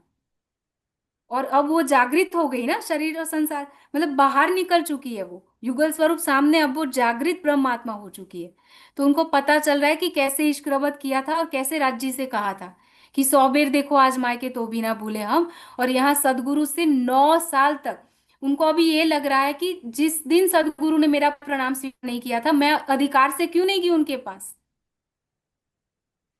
कि अगर आप प्रणाम स्वीकार नहीं करोगे तो चाहे कुछ भी हो जाए, मैं यहां से नहीं जाऊंगी, क्योंकि आपके बिना मेरा कोई नहीं है, मेरा आत्मिक संबंध आपके साथ है। और अगर मैं उनको ना छोड़ती तो 9 साल का वियोग ना होता, 9 साल मैंने उनके साथ प्रेम से बिताए होते। और मैंने माया का ये दुर्लभ अवसर छोड़ दिया, अनमोल अवसर छोड़ दिया। और इसीलिए वो हम सब ये क्यों करवाया गया सुंदर साथ जी उनके द्वारा, क्योंकि हमें सीख मिले कि हम अपने सदगुरु के रूप में आए, उस अक्षरातीत की पहचान करें। और सदगुरु की पहचान कैसे होगी? जिस हृदय में युगल स्वरूप बैठे होंगे, सदगुरु मेरा श्याम जी मैं अहनिस चरणे रहूं। जो राज्य है, जो वाणी है, वो ही हमारे सदगुरु है। श्री जी जो गुम्मट जी में विराजमान है, वो ही हमारे सदगुरु है। उनके शब्दों से परमहंसों की पहचान होगी। जो उनके कदमों पर कदम मिला के चलेगा, वही हमारे सदगुरु है। उसी हृदय में हमारे राज्य की बैठक है। और अब इंद्रावती की आत्मा के सामने युगल स्वरूप आ गए हैं। अब क्या हुआ? उनके हृदय से निकलता है कि तुम आए सब आइया पिया, तुम्हारे आने से सब कुछ आ गया है, दुख गया सब दूर, और मेरे हृदय का सारा दुख चला गया। और जैसे ही युगल स्वरूप अब दोबारा से उनके हृदय में विराजमान होते हैं, अब पहचान करवा के विराजमान होते हैं, है ना। सोचो, हम सब के अंदर भी तो, अगर मारिफत की दृष्टि से देखा जाए तो हम सब के अंदर भी तो राज्य है ना। आत्मा और राज्य दो तो नहीं है। तो राज्य हमारे हृदय में ही है कि दिल मोमिन के आए के अर्श कर बैठे खसम, वो हमारे हृदय में आके परम धाम बना के बैठे हुए हैं।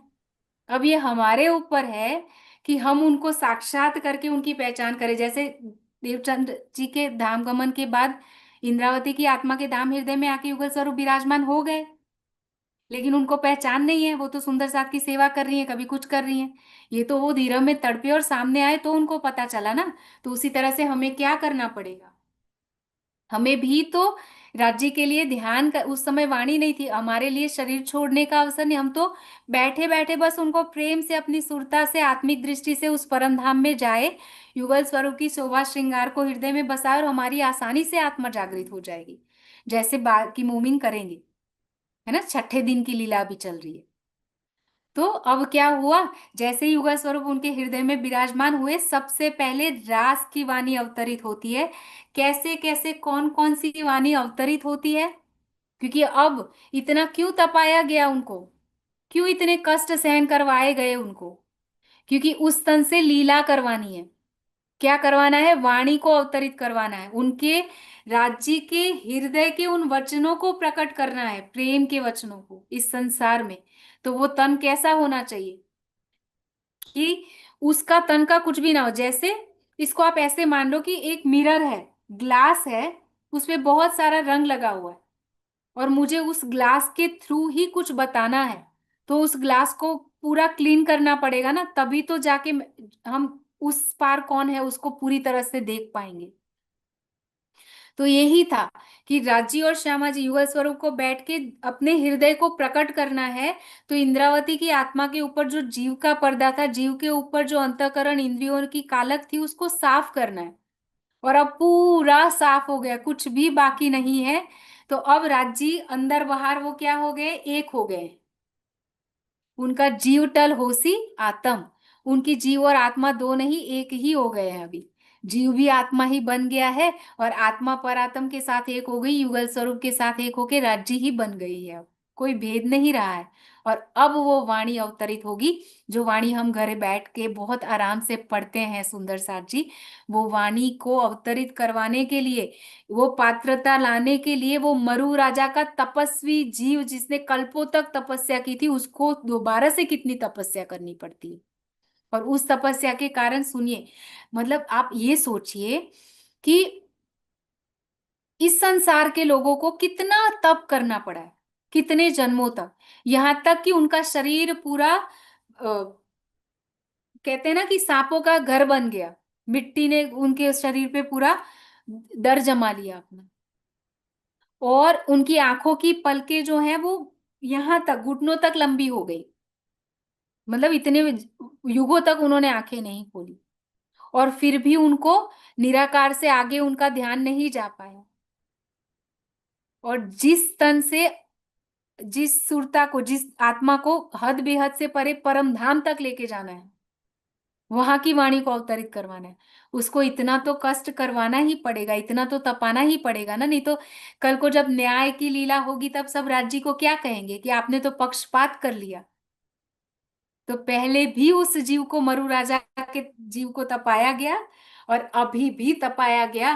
और ऐसी कसनी और किसी ने नहीं की है आज दिन तक इस संसार में, जो मिहिराज जी ने करी, अपने अस्तित्व को ही समाप्त कर दिया उस प्रियतम अक्षरातीत के प्रेम में, कुछ भी बाकी नहीं रखा। और तब जाके उनका हृदय वास्तव में धाम बना है, अर्श दिल बना है। और तब उनके मुख से अब वाणी अवतरित होना शुरू होती है। और सबसे पहले क्या वाणी अवतरित होती है, उस समय कैसी स्थिति होती है, और अभी कहाँ बैठे हुए हैं, नजरबद ही बैठे हुए हैं चार दीवारी के अंदर। और अब क्या स्थिति होती है, कैसे वाणी अवतरित होती है, अवतरित होने के बाद बाहर कैसे निकलते हैं, और फिर वो वाणी से सुंदर साथ की जागनी कैसे करते हैं, वो आगे की जो बीतक है वो हम कल सुनेंगे। आज के लिए इतना ही स्वीकार करिए। और आज के प्रसंग में अगर किसी को कुछ पूछना है, कोई प्रश्न है तो बताइएगा। प्रणाम। प्रणाम जी, प्रणाम जी, आपके चरणों में प्रणाम जी। जी सुंदर साथ जी, कोई प्रश्न है आज के प्रसंग से? किस तरह से श्री मिहिराज जी हुए हमारे प्राणनाथ? अब वो मिहिराज नहीं रहे, है ना, अब उनके हृदय में हमारे प्राणों के नाथ आके विराजमान हो गए अब। तो वो क्या जर्नी रही, बहुत ही सुनने में सच में बहुत सरल लगता है। हमने 1 घंटे में कितना कुछ सुन लिया है ना। एक बार चिंतन करेंगे आज जरूर सोने से पहले एक बार, कि क्या कैसे रहे होंगे वो 6 महीने बिल्कुल अकेले, कैसे रहे होंगे। और पहले से हृदय इस सोच से टूटा जा रहा है कि कैसे सुंदर साथ की सेवा करने ही तो निकले थे, क्या गलत किया ना, तो कैसी हृदय की व्यथा होगी। तो इस बारे में हम जरूर आज सोने से पहले एक बार चिंतन करें, ताकि हमें बस प्रेरणा मिले कि हम कहाँ हैं। तो सुंदर साथ जी, आपका कोई प्रश्न है किसी का भी? जो आपने दीप्ति जी लास्ट टाइम बच्चों से प्रश्न रखा था कि अहमदाबाद, सॉरी अहमदाबाद नहीं, अरब जाने वाला जो प्रश्न था कि खेता भाई जी के वहां 5 साल बिताए, तो उसका काफी बच्चों ने बहुत सुंदर उत्तर दिया। और कि वो 5 साल जो अरब में बिताए, क्या वो रांची की उसके पीछे क्या प्लानिंग रही होगी, क्योंकि जिस कार्य के लिए वो गए थे उन दोनों कार्यों में से कुछ भी संपन्न नहीं हुआ। तो अगर इस बात को हम ले सकते हैं अभी, दीदी। देखिए, रांची और हमारे बीच में सबसे बड़ा पर्दा क्या है? कहते हैं ना कि मैं खुदी का मतलब फॉल्स आइडेंटिटी, फॉल्स ईगो। हमें लगता है कि हम ये शरीर है ना। जैसे बिहारी जी को हमने देखा ना, बिहारी जी को लग रहा है कि वो देवचंद्र जी के पुत्र है और उनका अधिकार है गादी पे, उसके लिए वो कुछ भी करने के लिए तैयार है। और उनको ये भी लग रहा है कि गादी पे बैठने से मैं अक्षरातीत बन गया हूँ, सारी शक्तियां मुझ में आ गई है, तो वो इसीलिए किसी को भी परम धाम से निकाल देते हैं, है ना। वो अंतिम तक ऐसा करते रहेंगे, अभी पूरी भी तक में हम सुनेंगे। तो उनसे ऐसा करवाया जा रहा है ताकि हम ना भटके, है ना। अब सुनो कि हमारे और उनके बीच में, राज्य के बीच में जो अहंकार का पर्दा है ना एक, कि मैं ये हूं, उसको हटाना है। और वो कब हटेगा? जब हम, हमारी इच्छा ही ना रहे कुछ। क्योंकि मैंने आपको पहले भी कहा था कि मी राज्य को लग रहा है ना कि इनको दिख रहा है, मुझे क्यों नहीं दिख रहा है, तो इसका मतलब अभी पहचान नहीं थी उनको। तो उनको वहां पे भेजा गया कि समर्पण सिखाया जा रहा है उनको, कि आप जाओ वहां पे, दूर रह के पहचान हो जाएगी, क्योंकि उसको चिंतन में लाएंगे। वहां जाके भी नहीं हुआ, समर्पण तो किया उन्होंने सच्चे हृदय से, तो पात्रता तो बन ही रही है उनकी, क्योंकि सदगुरु के प्रति उन्होंने समर्पण किया है। तो कर्म से तो वो सारा कुछ आ ही रहा है, प्योरिटी। उसके बाद क्या हुआ? वापस आने के बाद भी सदगुरु ने प्रणाम स्वीकार नहीं किया, तो अभी भी कुछ हल्का सा है उनके अंदर। समर्पण की कसौटी में तो खरा हो गए, लेकिन अभी भी मान है ना, कि ये बुलाएंगे तो मैं जाऊंगा। तभी तो आज हमने सुना कि जब देवचंद्र जी सामने दिख रहे हैं ना उनको युगल स्वरूप और श्यामा जी की जगह, तब उनको पता चला कि मैंने तो आपकी पहचान ही नहीं की, मैंने तो आपको सदगुरु के तन में जाना ही नहीं, कि आप ही थे मुझे प्यार करने वाले, आप ही थे मुझे बुलाने वाले, और मैं तो आपसे ही 9 साल वियोग कर लिए। अब उस मान को, उस हल्की सी जो अभिमान नहीं है उनमें, लेकिन वो जो मान है ना, अहंकार नहीं है लेकिन सम्मान है, तो वो सम्मान भी नहीं होना चाहिए, स्वाभिमान नहीं होना चाहिए, है ना।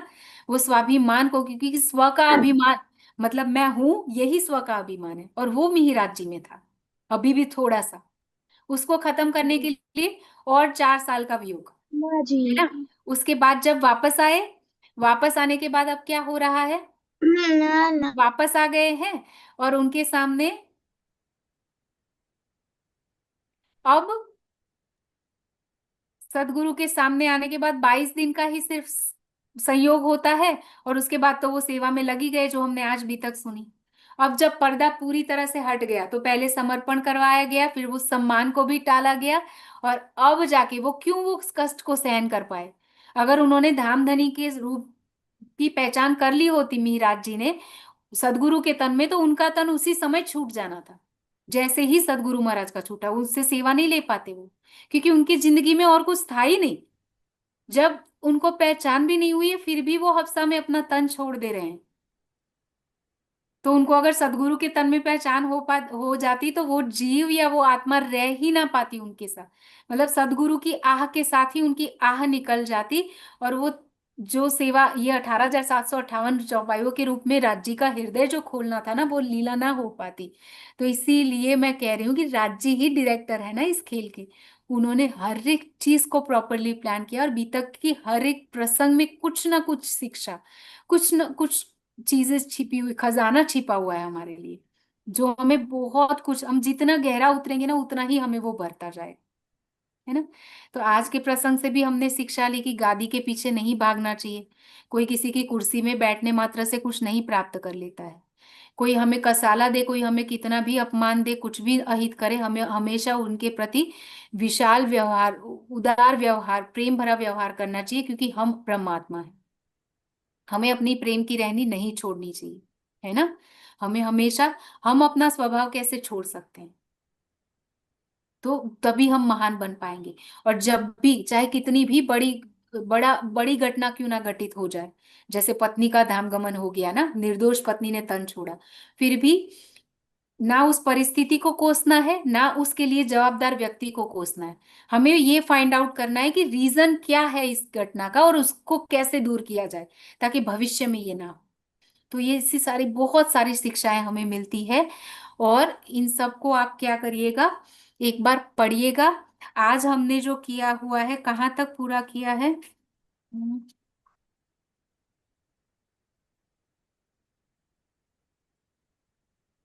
हृदय में आके बैठ गए।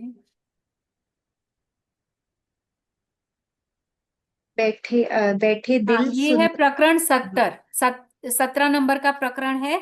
17 नंबर की प्रकरण की 46 नंबर की चौपाई तक हमने कर दिया है, 47 नंबर, सॉरी, है ना। तो अभी जी तक में हमने इतना कवर किया है। इससे आगे का हम कल शायद प्रवीण भैया आएंगे, राइट। जी तो जी हम सुंदर सा। शुरुआत करेंगे, पहले कल रक्षाबंधन है सुंदर साथ जी, और रक्षाबंधन के दिन हम भी उसको मनाते हैं ना, रक्षाबंधन को। और रक्षाबंधन का मतलब क्या है? एक तो है रक्षा और दूसरा है बंधन। जो बंधनों से रक्षा करे ना, उसी को कहते हैं रक्षाबंधन करने वाला, है ना। और ऐसा कौन कर सकता है? ये माया के बंधनों से हमारी रक्षा कौन कर सकता है? उस अक्षरातीत प्रियतम के बिना कोई भी नहीं कर सकता है। और वो इस संसार में कहाँ बैठा है? हमारे हृदय में और ब्रह्मात्माओं के हृदय में, है ना। तो उसी की याद के साथ हम आपस में आत्मिक भाव से राखी बांधते हैं। और क्या भाव लेते हैं कि मेरे हृदय में बैठे राज जी मेरी रक्षा करें इन बंधनों से, और आपके हृदय में बैठे राज जी आपकी रक्षा करें इन बंधनों से, है ना। तो ब्रह्मात्मा एक दूसरे के लिए यही कामना करती है। और रक्षाबंधन के दिन और भी कुछ हुआ था। राज जी ने किसी और की भी रक्षा की थी इन बंधनों से छुड़ा के, और वो है हमारे महाराजा छत्रसाल जी। इसी दिन, आज से 1740 का समय जब था, तब रक्षाबंधन के दिन, पूर्णिमा के दिन ही श्री जी सबसे पहली बार महाराजा छत्रसाल जी से मिले थे। और उस दिन महाराजा छत्रसाल जी को चारों तरफ सैनिकों ने घेरा हुआ था, और बहुत कुछ होने वाला था उनके साथ। और ऐसा था कि अब श्री जी अभी मिले और अब शायद मर के आएंगे वापस, क्योंकि उनके पास बहुत कम सैनिक था, और सैनिक थे। और मुगलों की सेना जो आई थी वो लाखों की संख्या में थी, हजारों की संख्या में। और उनके पास सारा मतलब अस्त्र शस्त्र भी थे, और हाथी और सब कुछ था लड़ने के लिए। और ये सब पैदल थे और बहुत कम सेना थी। और महाराजा छत्रसाल जी को खुशी भी है प्राणनाथ से मिलने की, और दुख भी है कि अब शायद दोबारा से ना मिलने पाऊं। और उनके चरणों में जाके प्रणाम करते हैं। श्री जी उनके वरद हस्त को रखते हैं, अपना रुमाल उनके सिर पे ओढ़ाते हैं। और फिर उस युद्ध में बहुत ही चमत्कारिक विजय होती है उनकी। और उसके बाद तो हमें पता ही है बहुत कुछ लीलाएं होती है, ये हम बीतक में डिटेल में सुनेंगे। ये मैं आपको इसलिए बता रही हूँ कि रक्षाबंधन का अर्थ हमें पता हो। यहाँ के संसार के ना कोई भाई रक्षा कर सकते हैं, ना कोई बहन कर सकती है। हम तो खुद की सांसें भी खुद से नहीं ले पाते हैं ना। तो रक्षाबंधन का अर्थ है बंधनों से रक्षा करने वाला। जैसे महाराजा छत्रसाल जी की श्री जी ने बंधनों से रक्षा की, उन ब्रह्मात्माओं की वैसे ही हमारी भी करेंगे। तो कल हम श्री जी को ही याद करके एक दूसरे को बहुत प्यार से राखी बांधेंगे, है ना, इसी भाव के साथ। और अगर हम एक दूसरे के साथ बाहर से ना पहुंच पाए प्रत्यक्ष रूप में, तो हम श्री जी के साथ घुम्मट जी में पहुंच के उनको बोल सकते हैं कि आज हम सब की, जैसे आज ही के दिन आपने महाराजा छत्रसाल जी से मिलन करके उनकी आत्मा को जागृत किया, वैसे ही हमारी आत्मा को भी जागृत करिए। अपना वचन परम धाम का निभाइए कि तू भूलेगी तो मैं जगाऊंगी, मैं भूलूंगी कि तू जगाओगी। तो मैं पूर्ण तरह से भूली हुई हूँ, और तू इंद्रावती की आत्मा पूर्ण रूप से जागृत है। तू ही हमें इतना समझा रही है। तो अब उस परम धाम के नाते को निभा के हम आज आपको समर्पण करते हैं अपना सब कुछ। और अब हमारी आत्मा को आप जागृत करो, हमारे जीवन के निर्देशन आप करो, और आपकी इच्छा से ही सब कुछ चले मेरे। एक भी सांस आपकी इच्छा के विरुद्ध ना हो, है ना। तो हमें बस समर्पण करना है उस इंद्रावती आत्मा के चरणों में, घूमट जी में, और बाकी सब कुछ आगे वो करवाते जाएंगे। और समर्पण के बाद उफ भी नहीं करनी है, जैसे मीराज जी ने नहीं की है। और पूरी बीतक में हम सुनेंगे कि आगे कोई कुछ नहीं कहेगा। फिर चाहे सुख आए या दुख आए, हमें हमेशा याद रखना है कि ये तो मेरे पिया की मेहर है, कुछ ना कुछ अच्छा होगा इसमें भी, क्योंकि मेरे पिया है इस मूवी के डायरेक्टर, तो मुझे डरने की जरूरत नहीं है। तो विश्वास करके हर एक स्थिति में खुश, है ना। और तभी हम वास्तव में रक्षाबंधन का पर्व मना पाएंगे, और तभी हमारी बंधनों से रक्षा कर पाएंगे श्री जी, है ना। तो मैंने आज इसलिए, वैसे तो मैं आपको ये कल भी बता सकती थी, लेकिन आज इसलिए बताया कि कल सुबह आप लोग मना लोगे और रात को हम मिलेंगे। तो मैं नहीं चाहती थी कि इस बंधन के लिए, इस प्रॉमिस के लिए, ऐसे इंद्रावती सखी को मिलने के लिए आप अगले साल की प्रतीक्षा करो। वैसे तो उनको मिलने के लिए कोई दिन बाधित नहीं करता है, लेकिन फिर भी कल स्पेशल डे है ना हमारे लिए, कि जब महाराजा छत्रसाल जी से मिले थे श्री जी, एक आत्मा से मिले थे, जिसको बहुत कुछ, जिसका मुद्दार है जागनी लीला का जिस पे, है ना। तो उसको जानना जरूरी था, इसीलिए मैंने आपको महत्व बता दिया। ठीक है, प्रेम प्रणाम। प्रणाम जी। बोलिए श्री प्राणनाथ प्यारे की जय, श्री सतगुरु महाराज की जय, पन्ना धाम की जय, सर्व सुंदर साथ की जय। प्रणाम जी सुंदर साथ जी।